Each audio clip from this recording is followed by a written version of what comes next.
அருட்பெருஞ்சோதி அருட்பெருஞ்சோதி தனிப்பெரும் கருணை அருட்பெருஞ்சோதி. எல்லா உயிர்களும் இன்புற்று வாழ்க, வள்ளல் மலரடி வாழ்க வாழ்க, கொல்லா விரதம் குவளை எல்லாம் ஓங்குக, நல்லோர் நினைத்த நலம் பெறுக, நன்றி நினைத்த எல்லோரும் வாழ்க இசைந்து. உலக மக்களே, அறிவார்ந்த அன்பர்களே, ஆண்மநேய ஒருமைப்பாடுடைய அன்பர்களே, அருட்பெருஞ்சோதி ஆண்டவர் இந்த பிரபஞ்சத்தில் எப்படியெல்லாம் திருவிளையாடல்கள் நடத்தினார் என்பதையும், இந்த பிரபஞ்சத்தில் தோன்றிய 4 யுகங்கள் அழிந்தவுடனே, கிரேத யுகம், திரேத யுகம், துவார யுகம், கலியுகம், 4 யுகங்கள் அழிந்தவுடனே, அந்த யுகங்களில் தோன்றிய சமயங்களும் மதங்களும் மார்க்கங்கள் அழிந்தவுடனே, இப்பொழுது நடந்து கொண்டிருக்கின்ற இந்த சதுர் யுகத்தில் பிள்ளைப்பெருமானவர்கள் இதை ஒளி யுகம் என்று கூறுவார், சக்தி யுகம் என்று கூறுவார். இந்த யுகத்திலே வாழ்ந்து கொண்டிருக்கிற மக்களுக்கென்று ஒரு ஆன்மீகம் மாற்ற வேண்டும் என்பதற்காக அருட்பெருஞ்சோதி ஆண்டவர் சுத்த சன்மார்க்கத்தை உருவாக்கி அதை தன் மகன் கையில் கொடுத்து இந்த பூலோகத்திற்கு வருவிக்க செய்து, ஒரு தாயின் கருவறையிலே இருக்க வைத்து இந்த பூலோகத்தில் வரி வைக்க செய்து 33 ஆண்டுகள் சமயங்களில் ஈடுபட செய்து, அதன் பிறகு தன் மகனுக்கு சுத்த சன்மார்க்கத்தை கொடுத்து எப்படியெல்லாம் திருவிளையாடல் செய்தார் என்பதை தான் நாம் திருவெட்பாவின் பாடலின் மூலமாக பார்த்து கொண்டிருக்கிறோம். அதை முன்னுரையாக பார்த்து கொண்டிருக்கிறோம். இந்த வகையில் 1/1/1823 ஆண்டு தொடங்கிய இறைவனுடைய திருவிளையாடல் 30/1/1874 இரவு 12 மணி வரையிலும் 51 ஆண்டுகள் திருவிளையாடல் நடக்குது. இந்த 51 ஆண்டுகளையும் 8 ஆண்டுகளாக பிரித்து தனது மகனுக்கு எப்படியெல்லாம் அருளை கொடுத்தார் என்பதை தான் நாம் திருவெட்பாவின் பாடல் மூலமாக பார்த்து கொண்டிருக்கிறோம். அப்படி நமது பிள்ளைப்பெருமான்கள் வருவிக்க உற்ற இடம் 5/10/1823 ஆண்டு சிதம்பரம் அருகிலே இருக்கின்ற மருதூர் என்ற கிராமத்திலே ராமையா பிள்ளை சின்னியாமருடைய இல்லற வாழ்க்கையில் இறைவனுடைய மகனாக வருவிக்க உற்றார்.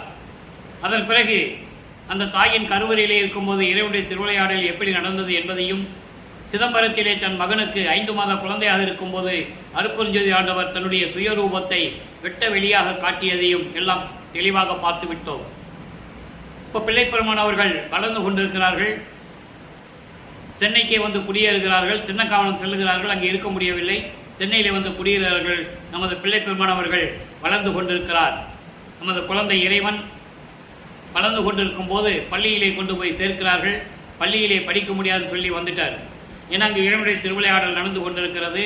தனது மகன் யாரிடமும் கல்வி கற்கக்கூடாது என்பதற்காகவும், தனது மகன் இந்த பூலோகத்தில் யாரையும் குருவாக ஏற்றுக்கொள்ளக்கூடாது என்பதற்காகவும் இறைவனுடைய திருவிளையாடல் நடந்து கொண்டிருந்த காரணத்தினால் இவர் பள்ளியிலே படிக்க முடியாமல் வெளியே வந்து விடுகிறார்.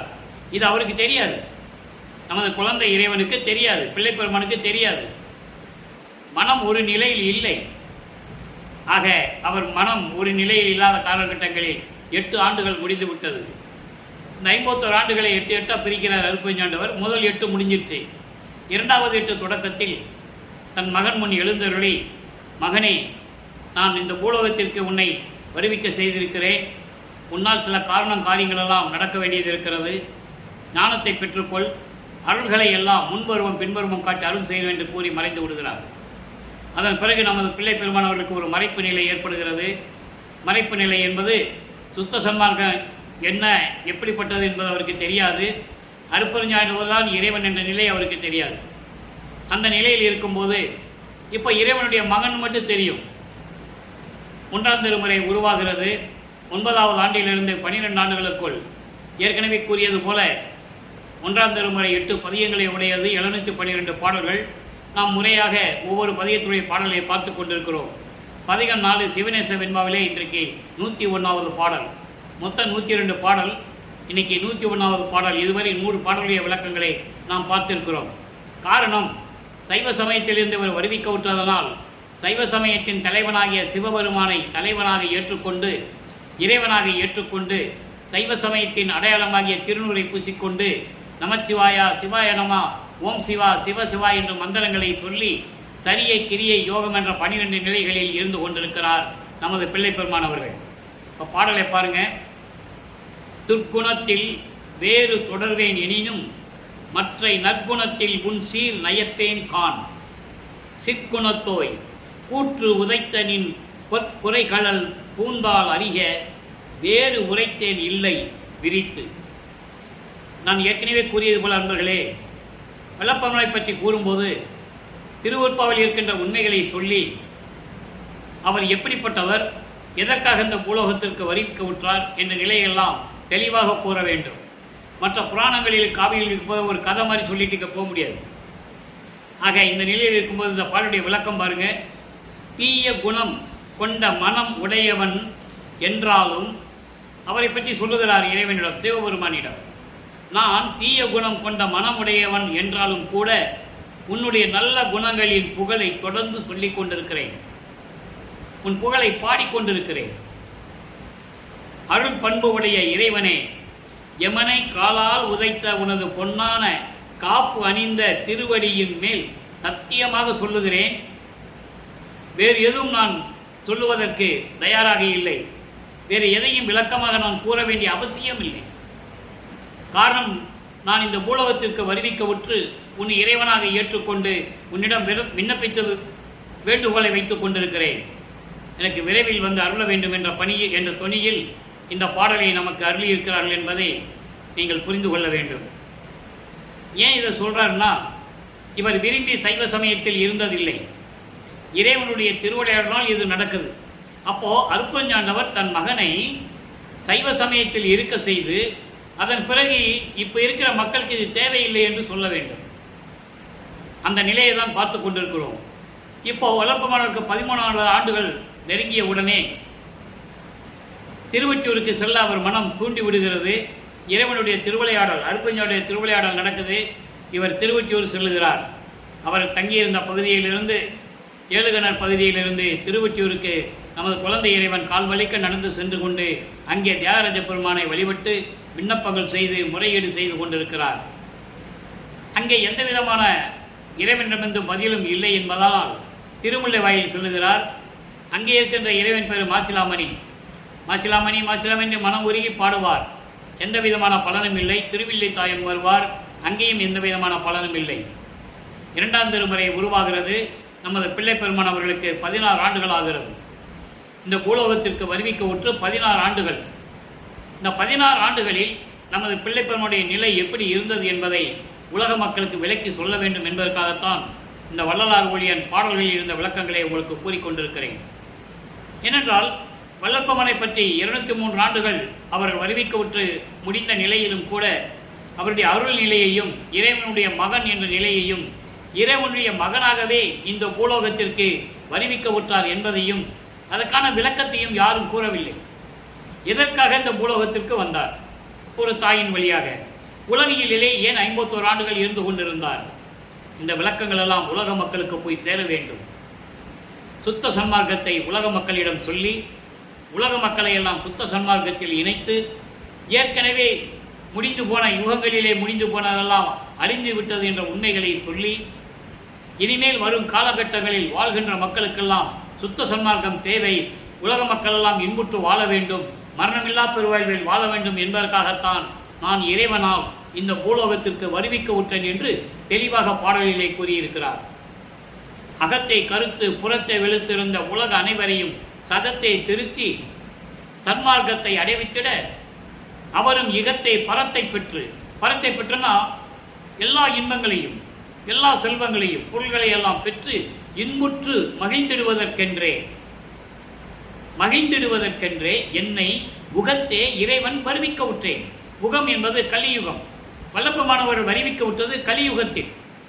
கலியுகம் 1900 ஆண்டுகளில் முடிவடைந்து விட்டது. ஆக இந்த நிலையில் இருக்கும்போது எப்படி உலக மக்களை எல்லாம் சுத்த சன்மார்க்கத்தில் இணைக்க வேண்டும், ஜீவகாரண்ய ஒழுக்கத்தை உலக மக்களுக்கு சொல்ல வேண்டும், பசியின் கொடுமை, பிணியின் கொடுமை, உயிர்கொலையின் கொடுமை இதெல்லாம் உலக மக்களுக்கு சொல்ல வேண்டும். காரணம், இந்த பிரபஞ்சத்தில் யாரும் இந்த நிலைகளை மக்களுக்கு விலக்கி கூறவில்லை என்பதனால் இறைவன் அருட்பெருஞ்சாண்டவர் தன் மகனை இந்த பூலோகத்திற்கு வருவிக்க செய்து 51 ஆண்டுகள் மக்களிடையே உலாவ விட்டு இந்த நிலையில் அதாவது திருவிளையாடல் நடந்து கொண்டிருக்கிறது. இப்போ இந்த 2ஆம் திருமுறை 40வது பதிகம் அடிமை திறத்து அலசல் 8வது பாடல். நல்லா கவனிக்கணும். இவர் சைவ சமயத்தை சேர்ந்திருக்கும் போது, சிவபெருமானை வழிபட்டு கொண்டிருக்கும் போது இந்த 40வது பதிகத்தில் இறைவனுடைய சிவபெருமானுடைய நிலை என்ன, எப்படி அருள வேண்டும் என்று கேட்கிறார். இதே நிலை சுத்த சன்மார்க்கத்தை பெற்ற பிறகு பதிகம் 40 கண்கொள்ளா காட்சி. அதில் 8வது பாடலில் இறைவனுடைய உண்மையான இறைவன், அருப்பஞ்சண்டை இறைவன் யார் என்பதை தெளிவாக கூறியிருக்கிறார். அதை நம்ம பார்த்துட்டு இருக்கோம். இப்போ 2ஆம் திருமுறையில் அடிமை திறத்த அலசல் 8வது பாட்டு. அடியேன் உந்தன் புகழ் பெருமை. அண்ணா, அண்ணா என்பது கடவுள். கடவுளே ஒற்றியப்பா, நான் சிறியேன் எனினும் நின்னையன்றி தெரியேன். மற்றே தேவர் தம்மை, மற்றோர் தேவர் தம்மை. நல்லா சொல்லணும், நல்லா கவனிக்கணும். நான் சிறியேன் எனினும் நினையன்றி தெளியேன். மற்றோர் தேவர் தம்மை. வெறியேன் பிழையை குறித்து என்னை கைவிட்டால் என் செய்வேன். அடியேன் நெறியே தருதல் நின் கடன் கான், நின்னை பணிதல் என் கடனே. உன் கடமை என்ன, என் கடமை என்ன என்று சிவபெருமானை நினைத்து கூறுகிறார். அடியேன் உந்தன் புகழ் பெருமை அண்ணா. கடவுளே, திருவொற்றியூரில் இருக்கின்ற என் அப்பா, நான் உனது புகழின் பெருமையை, நான் சிறியவன் என்றாலும் உனது அருளை பற்றி நான் அறிவேன். உன் அருளை பற்றி நான் அறிவேன். உன்னை தவிர வேறு நான் எந்த தேவர்களை பற்றியும் எனக்கு தெரியாது. அதை ஒரு பாடலிலே சொல்லுவார். என்றே மெய்கண்ட நான் மற்ற தெய்வங்களை மேவுவேனோ அப்படின்னு சொல்லுவேன். எப்பயுமே உன்னதான நான் உண்மையான கடவுள் நினைச்சிட்டு இருக்கும்போது மற்ற தேவர்கள்கிட்ட நான் ஏன் போகணும்? மறந்தும் என்ற நாவால் உரைக்க மாட்டேன் சிறு தெய்வ நாமங்களை என்று கூறுவார். மறந்து கூட சரி, சிறு தெய்வங்களுடைய பேரை நான் சொல்லவே மாட்டேன். இந்த தேவர்கள் பேர், பதத்தலைவர்கள் பேர் நான் புகழ்ந்து சொல்லவே மாட்டேன்னு சொல்லுவார். அதை தான் இங்கே சொல்கிறாரு. உன்னை பற்றி தான் எனக்கு தெரியுமே தவிர மற்ற தேவர்களை பற்றி எனக்கு தெரியாது. மற்ற தேவர்களை பற்றி தெரியாது. உன் மீது அளவற்ற பற்று கொண்ட எனக்கு ஒரு நல்ல நெறியை காட்டுவது உனது கடமை. உன் மீது அளவுகந்த நான் பற்று கொண்டுள்ளேன். எனக்கு ஒரு நல்ல வழியை காட்டணும், நல்ல நெறியை காட்டு, அது உனது கடமை. நான் உன்னை வணங்குவது எனது கடமை. அதான் சொல்றாரு, நின்னை பணிதல் என் கடமை. எனக்கு நீ நல்ல நெறியை கொடுக்கணும், நல்ல அருளை வைக்கணும், நல்ல பாதையை கொடுக்கணும், நல்ல வழியை காட்டணும், அது உனது கடமை. இந்த பூலோகத்தை வரிக்க விட்டு நான் துன்பங்களையும் துயரங்களையும் அனுபவித்துக் கொண்டிருக்கிறேன் இந்த வயதில். நான் உன்னை பார்க்க வந்தால், என்ன மகனே, எதற்காக வந்தாய்? கால் வலிக்குதா மகனே என்று கூட கேட்காமல் ஊமை போல் நின்று கொண்டிருக்கிறாயே இல்லை கேட்பார். ஆக எனக்கு அருளை கொடுப்பது உனது கடமை, உன்னை பணிந்து வணங்குவது எனது கடமை. விரைவில் வந்து எனக்கு அருள்வாயாக என்ற நிலையில் இந்த பாடலை நமக்கு அருளியிருக்கிறார்கள் பிள்ளை பெருமானவர்கள். அதன் பிறகு சுத்த சன்மார்க்கத்தை பெற்ற பிறகு இறைவனுடைய நிலை என்ன, எப்படிப்பட்ட நிலை, அந்த இறைவனிடந்து எப்படியெல்லாம் அருளை பெற்றார் என்பதை 6ஆம் திருமுறையில் பார்க்க போகிறோம். இதற்கிடையில் வல்லப்பெருமானவர்கள் ஜீவகாரண ஒழுக்கத்தை பற்றி எவ்வளவு விரிவாக கூறியிருக்கிறார் என்பதை நாம் ஏற்கனவே ஜீவகாரிய ஒழுக்கம் என்ற பதிவிலே நான் யூடியூப்பில் பேசியிருக்கேன். 7 பிரிவுகளாக நான் பதிவு செய்திருக்கிறேன், நீங்கள் பார்த்துக்கலாம். இருந்தாலும் இன்றைக்கும் சில விளக்கங்களை தர வேண்டியிருக்கிறது.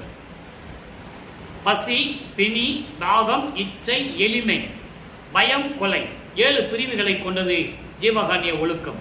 இந்த ஜீவகாரிய ஒழுக்கமே கடவுள் வழிபாடு என்று கூறுகிறார்.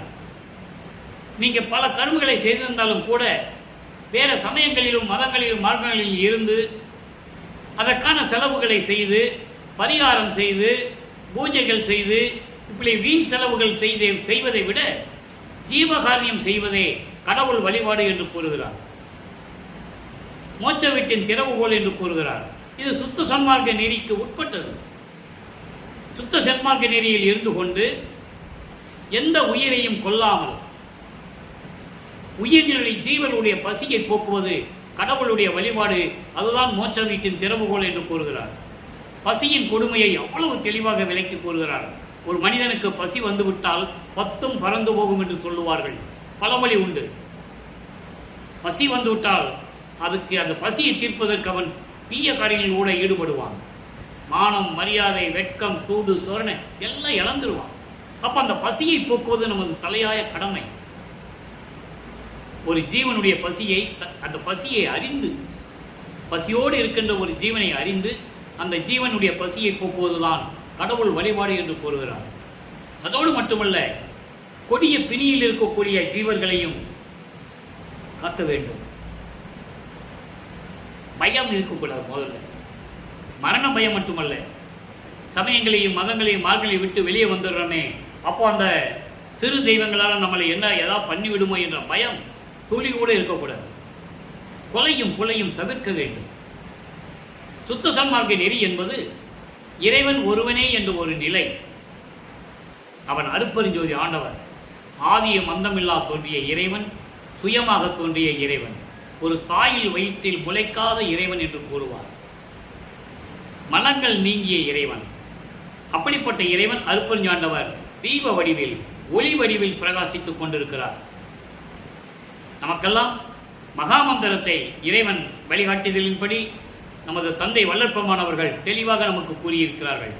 அருட்பெருஞ்சோதி அருட்பெருஞ்சோதி தனிப்பெரும் கருணை அருட்பெருஞ்சோதி என்ற மகாமந்திரத்தை நமக்கு அருளியிருக்கிறார்கள். இந்த பிரபஞ்சம் தோன்றிய காலத்திலிருந்தே எத்தனையோ ரிஷிகள், முனிவர்கள், அறிஞர்கள், கல்வியாளர்கள் எத்தனையோ பேர் தோன்றினார்கள். சாதியும் மதமும் சமயமும் பொய்யென ஆதியில் உணர்த்திய அருட்பெருஞ்சோதி. சாதி மதமும் சமயமும் காண ஆதி அனாதையாம் அருட்பெருஞ்சோதி. அப்போ கடவுளுக்கு இந்த சமயங்களும் மதங்களும் மார்க்கங்களும் ஜாதிகளும் தேவையில்லை.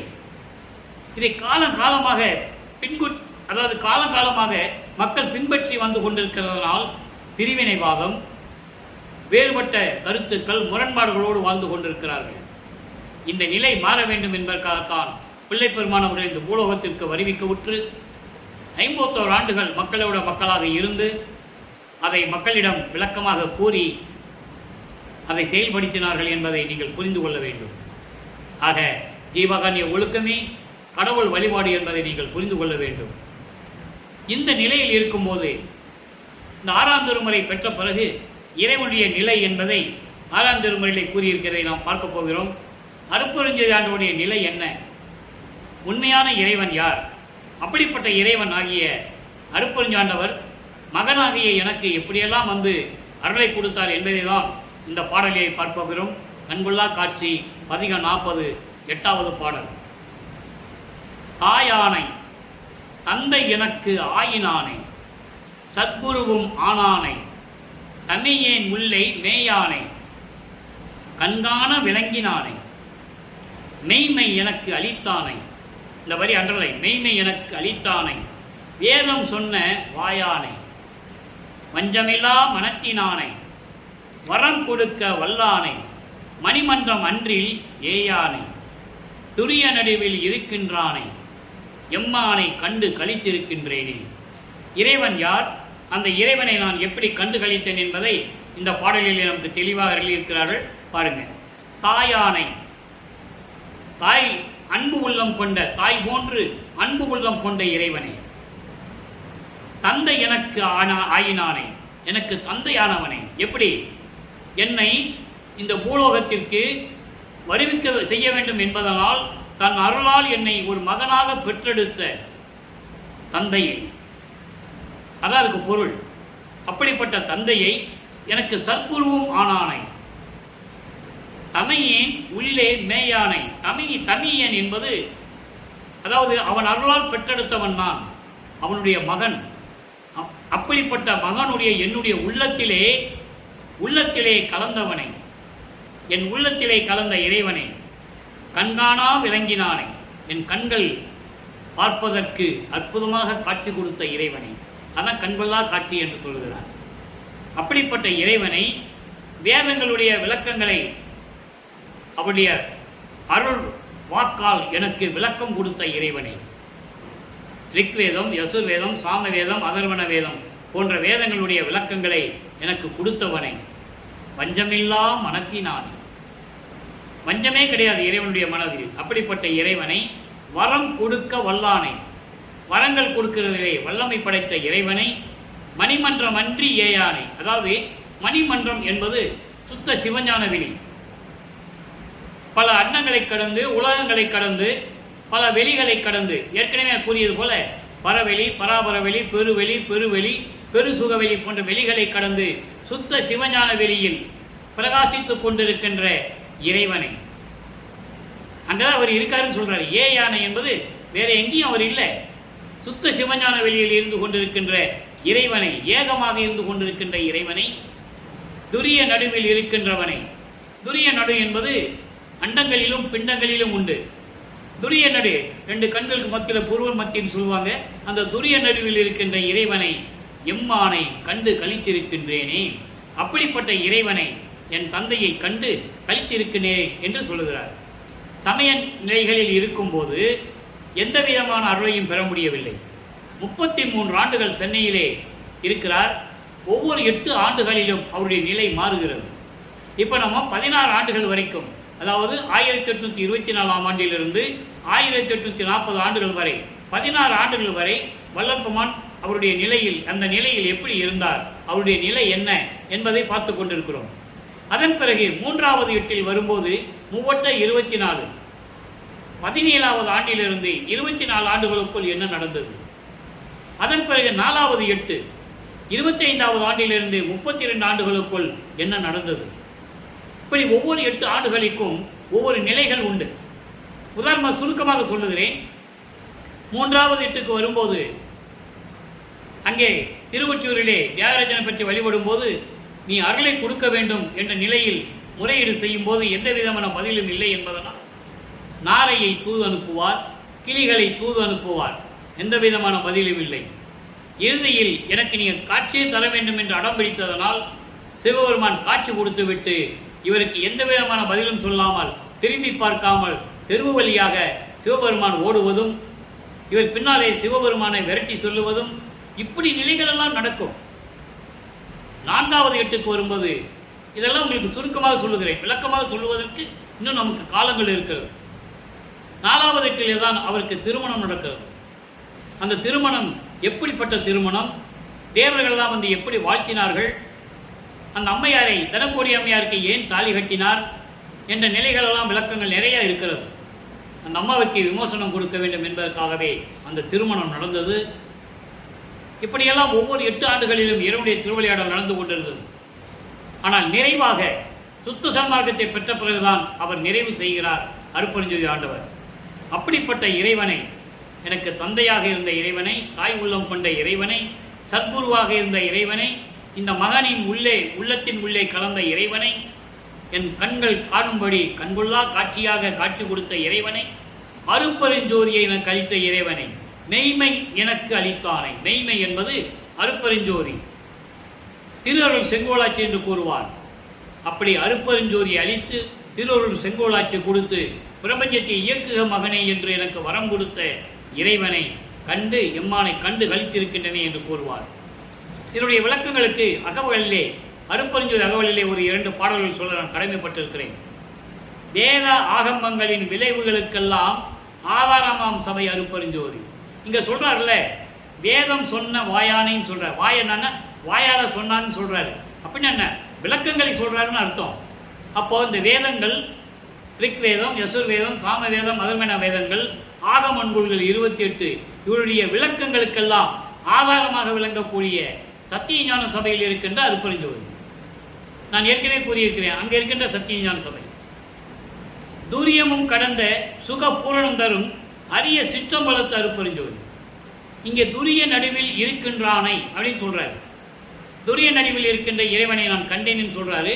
அந்த நிலையை இங்கே அகவலிலே சொல்லுகிறார். துரியமும் கடந்த சுக பூரணம் தரும், பரிபூரணமாக விளங்கி கொண்டிருக்கின்ற அரிய சிற்றம்பலத்திலே இருக்கின்ற அருட்பெருஞ்சோதி. ஆக இறைவன் யார்? அருட்பெருஞ்சாண்டவர் உண்மையான இறைவன், இயற்கை உண்மை விளக்க கடவுள், சுயமாக தோன்றிய இறைவன், ஆதியும் அந்தமல்லா இறைவன். அப்படிப்பட்ட இறைவன் தான் எனது தந்தை, அவருடைய மகன் நான். அவருடைய மகனாக இந்த பூலோகத்திற்கு வருவிக்க உற்று சுத்த சன்மார்க்கத்தை மக்களிடம் சொல்லி உலக மக்களையெல்லாம் சுத்த சன்மார்க்கத்தில் இணைத்து எல்லா மக்களும் இன்புற்று வாழ வேண்டும் என்பதற்காகவே நான் வருவிக்க உற்றேன் என்று கூறுகிறார். எனவே உலக மக்களே, நீங்களாம் சுத்த சன்மார்க்கத்தில் இணைந்து ஜோதி வடிவில் இருக்கின்ற, தீப வடிவில் இருக்கின்ற இறைவனை வணங்கி அருட்பெருஞ்சோதி அருட்பெருஞ்சோதி தனிப்பெருங்கனை அருட்பெருஞ்சோதி என்ற மகாமந்திரத்தை சொல்லி இறைவனுடைய அருளையும் செல்வங்களையெல்லாம் பெற்று இந்த நீங்கள் வையகத்தில் வாழ்வாங்கு வாழ வேண்டும்.